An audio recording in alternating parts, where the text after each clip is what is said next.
Okay, so I want to take a moment to talk to you guys about this deck that I've run across several times. I'm pretty sure it's a net deck. I don't know the name of the net deck. I don't know how to find it other than it's got the Vivian's Archbow, which seems to be the search mechanic for the deck. But the deck's like 250 cards ish. I realize they have like 238 cards left, give or take, by the time I like look at the deck to see how many cards are in the deck.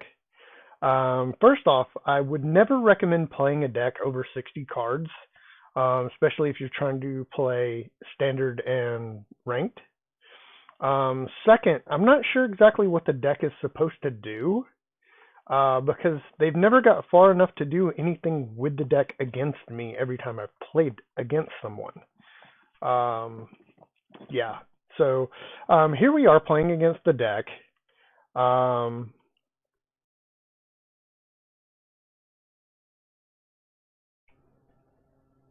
And then, they put out a Veraska. I'm just playing land. There's no attackers on the board. The board state is kind of, non-existent for the opponent.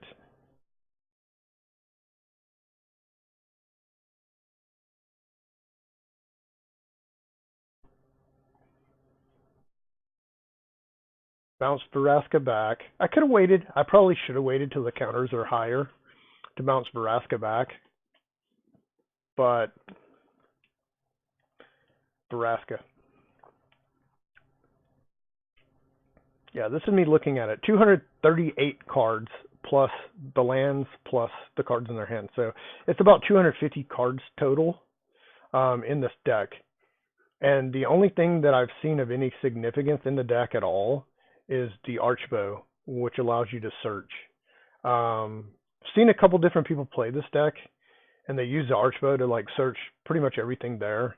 I played one person for like several hours, and they just pretty much with the 238 card deck, like almost milled themselves with me just devastating everything that they had several times. This one is a little bit shorter game. I don't know if they're getting a bad draw. Like, I really don't know what's in their deck other than a few planeswalkers and the searching for whatever creature or whatever they want with the Archbow.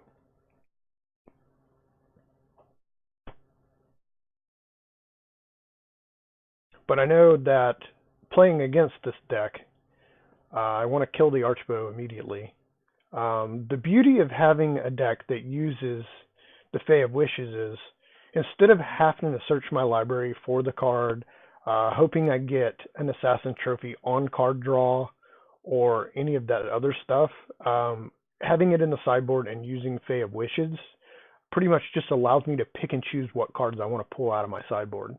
So it's better than like trying to top deck. It's better than trying to drudge. It's better than a lot of the other mechanics that you see out there using Fae of Wishes. The only drawback is that your sideboard is limited to 15 cards.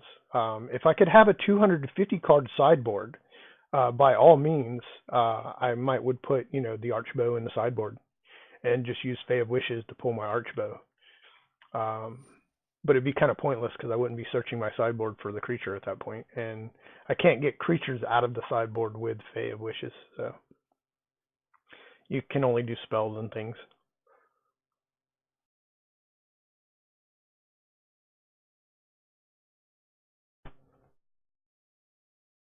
Casualty of War, they're gonna kill my thing.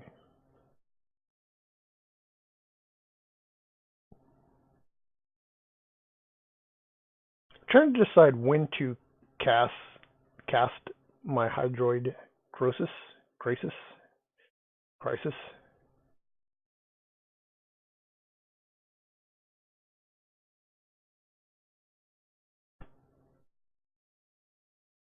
Because the HK there, he kind of gives me life, and he gives me cards. And if they counter one, because I'm thinking counterspell somewhere in those cards, um, it'll counter one of the effects, not both, usually. So I end up getting the cards or the life, one of the two, depending on how they cast the counterspell and what counterspell it is. Baraska. Yeah, see, that's why Baraska's a pain in the butt.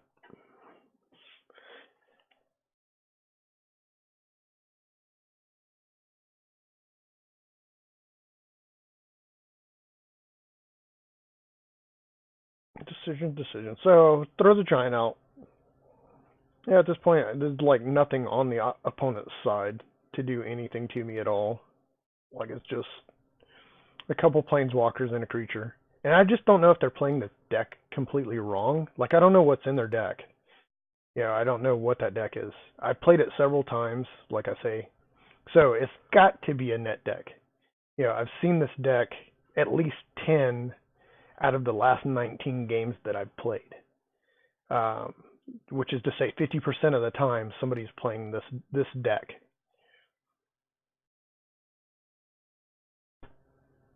Either that or they're playing, some form. Yeah, right here they made a huge mistake. Kill everything but giants, and guess what I have in play? It's a giant. Yeah, we both realized they made a horrible mistake there. So I don't know if that mistake is what cost them the match, or if it's the deck that they're actually playing. I would like to see this deck against like some other decks, like top 8 decks, to see if it actually is viable to play in a standard ranked format.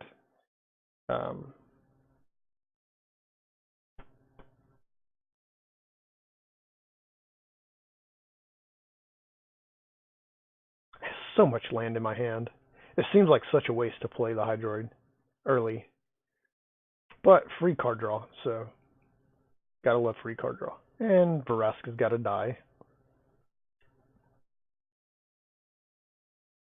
And normally I have to actually get another Fae, and I have to get cards like Spyglass to actually stop some of the Planeswalkers, depending on what they draw and how they draw it. So I'm thinking maybe this person got a really bad draw, because there's a lot of land out. There's a heck lot of the land. There's quite a bit of land out there. So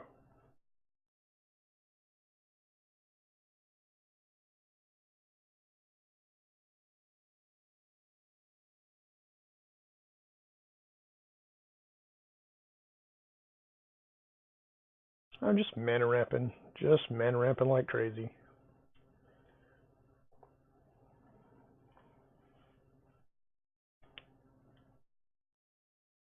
Bounce the stuff back.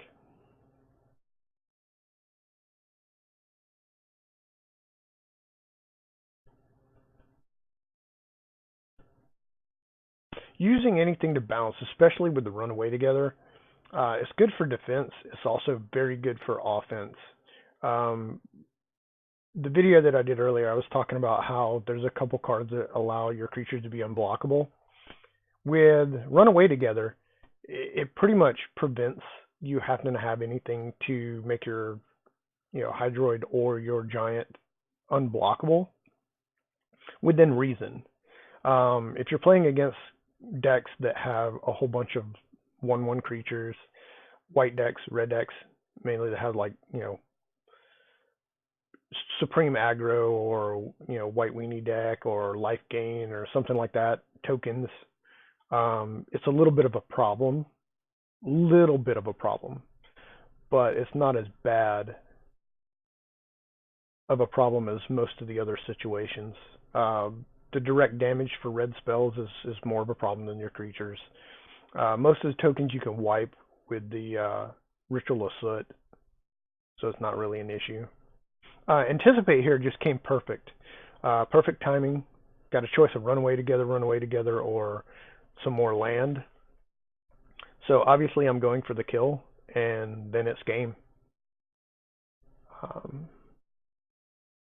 Interesting. I would be interested to see how this deck, this 250 card monstrosity, fares against other decks out there other than mine.